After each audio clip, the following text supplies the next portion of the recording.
when people were in lockdowns, and still like a lot of countries are getting second waves right now, and people feel more comfortable staying home if they can work on distance. So you have Amazon, for instance, delivering goods, food, utilities, things that you need.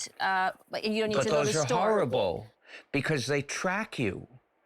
You know, if I were concerned only with my physical safety, I might use those services too. But I define safety in a broader way. It includes my health. It also includes my freedom and my privacy.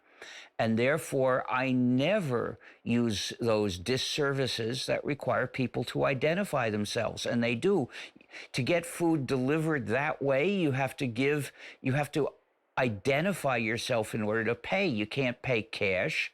And then you have to give your address too. And that's more information than I want the supermarket to have about me.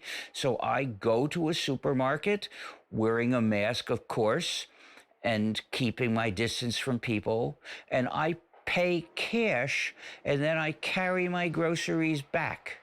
And this way, I am not having data about me put in a database, because the only personal data that isn't about you, that isn't a threat to you, is the data that hasn't been collected.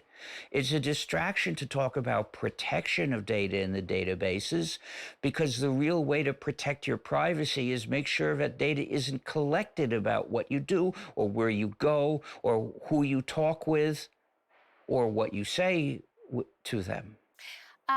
So we're going to be talking all the program about whether people should be choosing between safety and privacy. But let me just go in detail. No, it's not a choice. Privacy is part of safety.